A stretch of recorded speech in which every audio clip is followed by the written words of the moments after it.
السلام عليكم، ازيكم حبايبي؟ عاملين ايه؟ النهارده عملت بقى حاجه حلوه كده جميله. بمناسبه السنه الجديده بقى هنعمل بقى حاجه جميله كده. هنحتفل بيها في السنه الجديده. حاجه كده والله يا جماعه، هتقولي بقى ولا جاتو ولا هتقولي كيكه او اي حاجه بقى، هنعملها بطريقه سهله خالص وبسيطه. هتقومي تعمليها من سهوله الطريقه، هتقومي تعمليها على طول. ما شاء الله يا جماعة، والله تحفة. حاجة كده طعمها زي الجاتو بالظبط كده، ما شاء الله تحفة. قبل ما نبدأ الفيديو مع بعض، لايك وشير لو عجبكم الفيديو. معايا بسكوت اللي هو السادة اللي زي ده، البسكوت العادي خالص اللي هو السادة يا جماعة، ما بيبقاش فيه نسبة سكريات كتير بالشكل ده. جبته بقى وبدأت اللي اني دي حوالي عن 350 جرام. جبت الكبة بتاعتي وبدأت انزل بيه كده علشان خاطر افرمه كده بالشكل ده. نزلت بيه كله، او ممكن تعمليه بالمدقة، يعني تفرميه تحطيه في كيس وتدقيه كده. تطحنيه. بعد ما طحنته بالشكل ده بقى، نزلت في البولة. وبعد كده هضيف بقى عليه المكونات سهلة خالص، 4 معالق من الكاكاو الخام. نزلت بيهم، ونزلت بمعلقتين برضو من السكر البودرة. لو البسكوت بتاعك فيه يعني مسكر يعني، فانتي بقى ما تحطيش السكر. فهو ده السكر بتاعه قليل خالص. نزلت بمعلقتين من السكر، ونزلت ب4 معالق من الكاكاو الخام، وربع كوباية من السمنة البلدي أو الزبدة، أي نوع سمنة عندك بقى حطيها. نزلت كده وقلبت كله مع بعضه لحد ما السمنة يعني اندمجت في البسكوت كله كده بالشكل ده.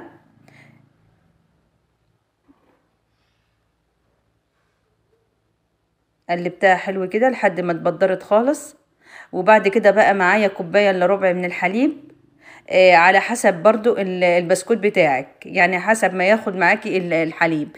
انا بحط شوية بشوية كده وبقلب لحد ما تكون معايا عجينة كده متماسكة، وتلم معايا بالشكل اللي انت هتشوفوه ده.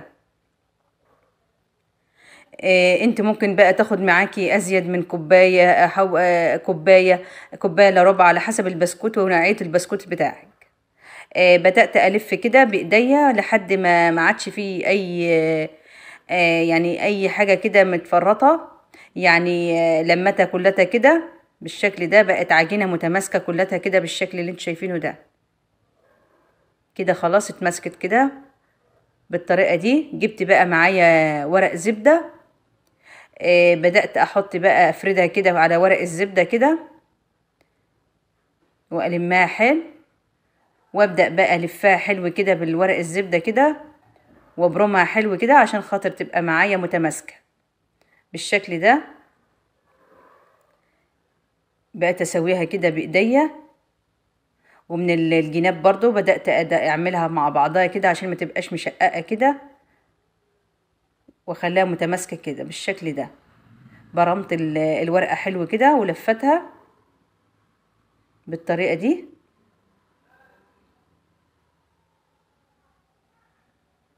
عملتها زي البونبوناية كده، زي ما بتلف يعني زي البونبوناية كده الملفوفة بالشكل ده. هدخلها التلاجة بقى ساعة أو ساعتين على بالكتير، يعني لحد ما تبقى متماسكة خالص معانا بالشكل ده. طلعت معايا يا جماعة تحفة ومتماسكة وجميلة، ما شاء الله تحفة.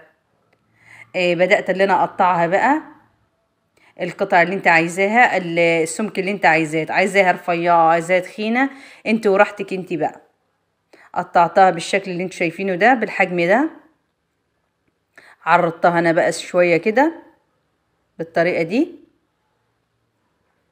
خلصت كل الكمية وقطعتها بالطريقة الجميلة اللي انتوا شايفينها دي. بعد كده بقى جبت معايا كوباية من الشوكولاتة، اي نوع شوكولاتة عندك بتحبيها وبتفضليها.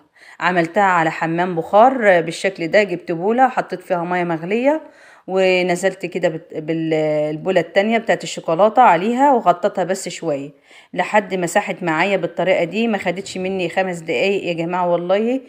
ساحت على طول معايا، وقلبتها بالشكل ده بقت معايا بالشكل الجميل ده. بدأت اجيب بقى القطع بتاعتي اللي انا قطعتها بقى، وازينها في الشوكولاته بالشكل اللي انتوا شايفينه ده. زينتها بالطريقه دي.